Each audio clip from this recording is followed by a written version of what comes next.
Sports number one. Aimed in for Götze! Mario Götze, 112 minutes! They find a way from president to pauper, from chancellor to the cheap seats. What a fabulous touch and take from Mario Götze!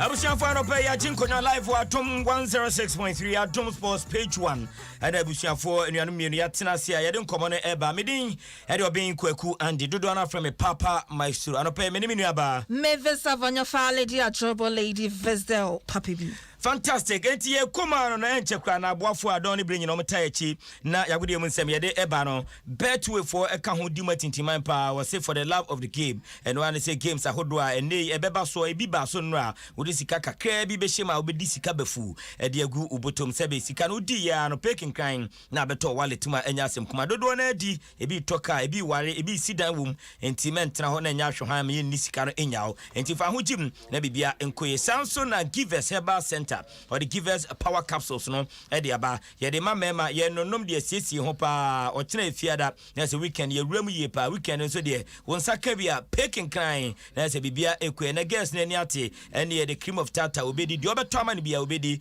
na so edrum paso na wantuma mo adwuma satisfy ne year na questions na bebrebe shane so Givers P capsules no eno na mekam for e de ama se bema na bibia tumi akoye pa soccer betting so ye ni momu dada o de variety of bet no mkuta so na best odds so ni nyina ekita wo mu a enya asem kuma wodi twa kuma bi hwade bo nsampa sikapa ya ade a eta horom de the fastest payers anopa me kamfo de ama se utwa bet de free soccer beta usika bebrebe ena obedi a enye asem kuma me say di MTN ho dance e de ama no an se de obekọ eye my MTN app no obe download e wo Play Store na fi uto eye data horom na fi person so masika so a eye ekwan hare so na wonsa atumi akasikara enya asem kuma ya de na ba se weda na akofompa enipa horoma na nantika krawa brewa no fin ase malaria ba se typhoid ba se join the sishe baby bacho amponsa efe dro F pack and afi BS tablet and I make am for no pay the amount Samsung bed planet ken ho the winning team amount for the car last December afi minim de ombeche and one so be twa bet ahodo nyina no e free bet planet omadaroma omo NSC asina no pay and me the Adom Sports Page 1 and they down Adom 106.3.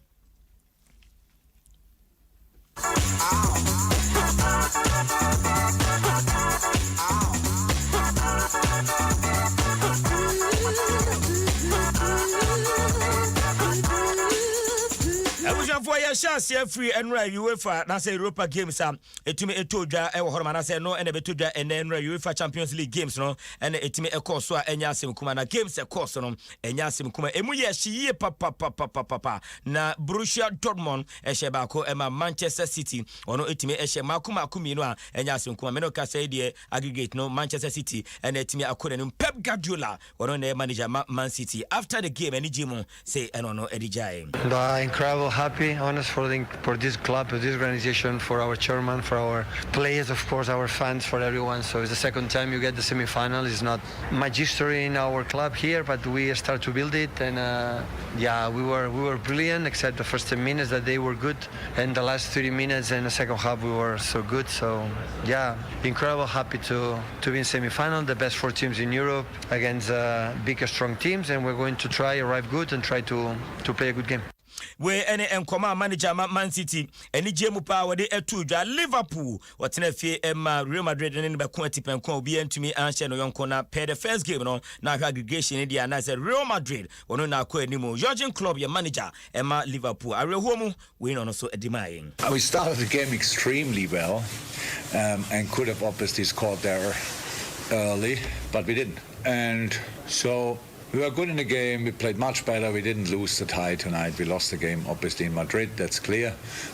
With the performance we put there out, which was not good enough. Today it was good enough to go 1-0 up for sure. And then it would have been a different game. But so with the experience of Real Madrid and the situation, like you have to chase a game, that you have to score and stuff like this, it got more and more difficult, obviously. We ene enkoma ni nyina no Jurgen Klopp manager man Liverpool ono so di jae. Yeah, for Europa League next so ensure so quarter finals na Manchester United ne Granada and now one more ede so na Roma so ne aya so be so na Slavia Prague so ne Arsenal so ede so Villarreal and Dynamo Zagreb so ede be so. Okay, enti na ye de su anansa kra no ye nko na fe oligona so share woron so edin semba akomienu bi atudwa abra ene ogina kono enti ne nsem no. We have to make sure that we go through. That's what we I always pick a team that I think will win a game, and we will go into this game wanting to win this. I know Granada will want to come, give it their all, but we also want to improve our performances, build on the momentum that we're on, and have a good performance. But there'll be a few changes, from of course, some of them are forced, some of them are maybe rotation. We ene enkoma oligona so share orema ya Adom 106.3 ye befie na fe yadem fie enkomo nyina atimi ato aso mentumi kana mengra mu the Ministry of Youth and Sports akachi uri se enche kra eno mo enya new minister Ra Mustafa Yusufa wa sha se girigirigire obo adwuma dendenden no na ye bisa minister se na sentem ne etete sports fund bi eba ebetimi akita for the needs of the basic sports Ghana hana mo se bia ihia sika bi ne akotumi ka ihia sika bi na boxes itu kwa ne de amano na ye foto de ato hɔ ma yɛde nsa bɔ ma ne yi bi de akɔ ɛnam sɛ ne ba man Ghana mu hanama ba bia brepa no ɛyade a sports ana all brepa ɛna minister say ayo ɛne yɛ wɔ president di nkɔmɔ na wa makwan wa ma green light sɛ long awaited sports fan no o mia ne no mpia ma sɛ adwumadi no nkopie mu the Parliament of Ghana so that ɛyɛ sa foto a yɛhwɛ no mu sɛ yɛbɛhyehyɛ de ato na boa ɛyɛ sports no bibia atimi akɔ Minister Fa Yusuf minister ɔkyerɛ mu to asoma yɛ sports financing in Ghana is a major concern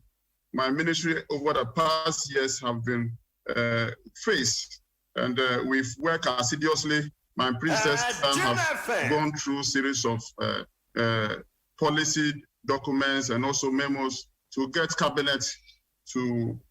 get a sports fund. And the purpose and objective of getting the sports fund in place is to be able to support the less financed sports. Luckily for us, Cabinet has given the green light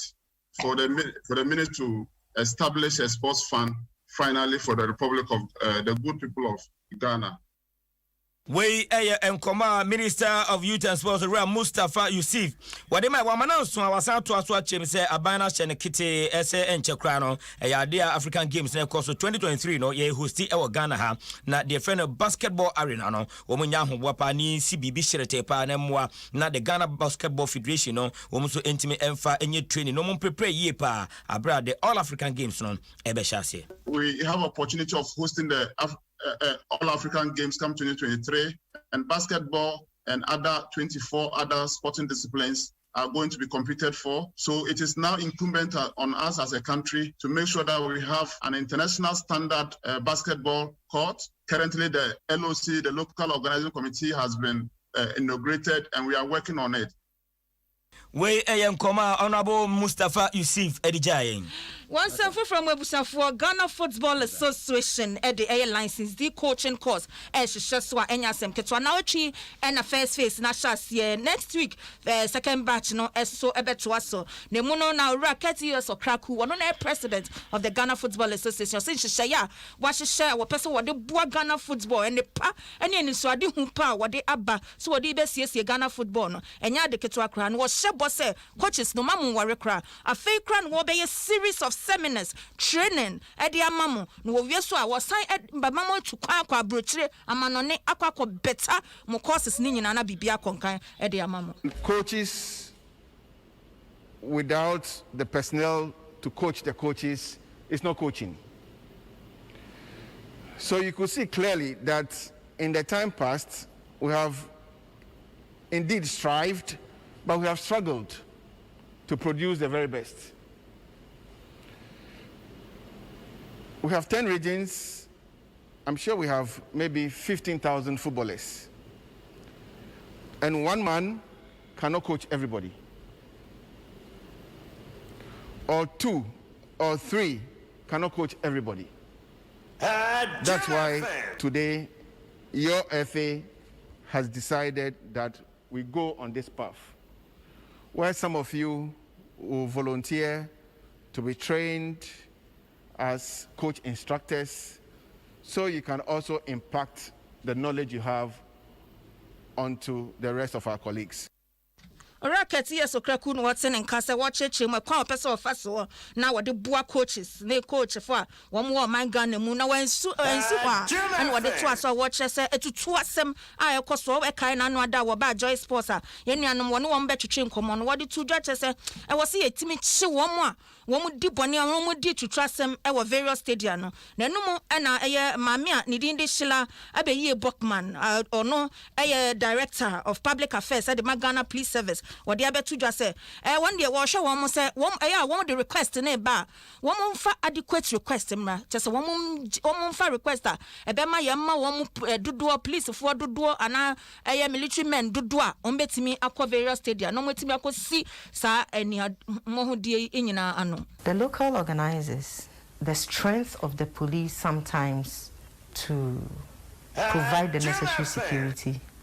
the advice may come from the police. But the local organizers may want to negotiate for, say, lesser numbers of police officers or numbers that are lower than the recommended numbers by the police officers, sometimes because of the resources that they will have to make available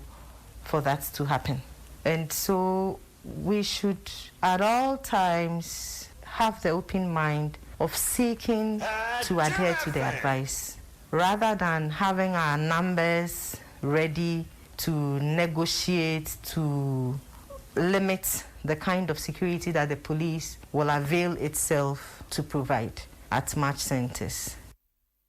Yo, not to say, Madam Shila Abeye Bockman, one Director of Public Affairs, Ghana Police Service, and what in Samatuja. Adom 106.3. Yogusu etin kunya so enchene sorry so na the club licensing board and omo eyokua na efi na mutumi se ye be hye league ase na fi drum finfin kra pitches ahodo igina so si akan no omo enko inspect no omo hwese bibia dade da na ebetumi ato aso ati akan na enei de ebobaba ne se omadikan ye de dikan kra no mo be san no mako inspect other venues and pitches we see so akan no and am so motete se bia say ebi nso wonom kra mo provisional license nka omo hwe na so omo tutu ne omo ye bi wo kra na omo bubu nua aguma suma enya de a omo tumi aye de na club licensing committee na ehye eso omo nyero me no ka say chairman emma committee no Dr. Kwame Benua akwan ka say omo betu na mo sesi a na ye duru honom na de ehwe so be ye no tumi nya ye de a tumi ye de ama wa unya kwanya tumi si akan honom ye be gisa tumi no e de free nsem Dr. Kwame Benua akwan. In the first few weeks of the second round, there will be a re-inspection of these venues to ensure that between the time the warning was given and the time that the inspection is done, considerable work would have been done to bring it up to a higher standard. If these venues, after the inspection, are considered not conducive to Premier League football, the licenses of these venues will be revoked. In the same vein, venues that were not revoked, whose licenses were not revoked or even warnings given, should also not go to sleep. We expect them to continually maintain, and we'll be doing spot checks during the course of the season to ensure that they are keeping the standards at the level that is required for our Premier League. We Koma, Dr. Kwame Benua, chairman of Mavic Mavis committee. No, now who said Ghana for your sword thing? Your sword thing, Dodo. Ya mau ese udiso ya chao se mau field o park no ye ni say enioma bebre won enti eyepe ne ya say munye adwuma de amamo no munye but ya chao say ye say ube unsa uja na say oh we ya mau conditional license enti kona kwa ye adwuma de aka no sie ya mau da say ye beba be inspect uma omo conditional license na mokwa mun revoke ni ya no oma ye ojugu bye bye mun revoke ni nyina enti Mavis mu committee club licensing committee no and I say hon sem nyina no eba na make catch your sorry so betu ese me mon kai say kwan ya etia pa obetimi a create wo account no enti mem waste time cry obese transfer sika so a eye momo wallet mu a etietia a person top it up on so ningina or multiple mobile money wallet within Betway and I said multi-fan no and if I want simple Betway was it for the love of the game or my channel place and soon give us a bar or the give us P capsules about treatment of sexual weakness and soon give us cool capsules and also treatment of waist pains, pulse, phlegm and a constipation sebia ultimate transfer ujiri pa se senri and a bit give us a bar miss chance so a treating malaria at the amount give us cool cocoa precope timbacho sebia give us miss channel no man and tonton crest russo be soon when I'm so kawa there's a poison pan will be dear wound omina a boafua almost ya sinopa so friend pen 0543 222-470 and I say 020-506-8434 na almost etumi ajo so enye asem kuma Bet Planet and so eken ho for mobile phone it is here www.betplanet.com.gh na waka the winning team no ho twakakra na obi dia enya asem kuma amponsa efa at the F pack and I say BX tablet and so e de so yasene e ma no pay enianu mienu e tena say e de Adom Sports Page 1 by Midin Eddie Obenkweku and the Anna from Maestro the Ultimate. Mavis Savanya Lady, adorable lady, Vesdel, Papebi, Piaga, Money Man Achiever, Eric Bempo, Munina, Mu Facebooka, Moshe Munkoswa, and Waho, Na Asempa, the Poncha, the Poncha, what the Poncha, your Poncha save, and the Poncha, what I just hear, Poncha save. Because the Poncha no other old name, Poncha, they are multimedia cassa. Because as important to be to a poncha. The poncha up and down. Ponching. One time I could choose Namuntiano and copy May 10 and 11 in a Chico. Fantastic. Adom FM.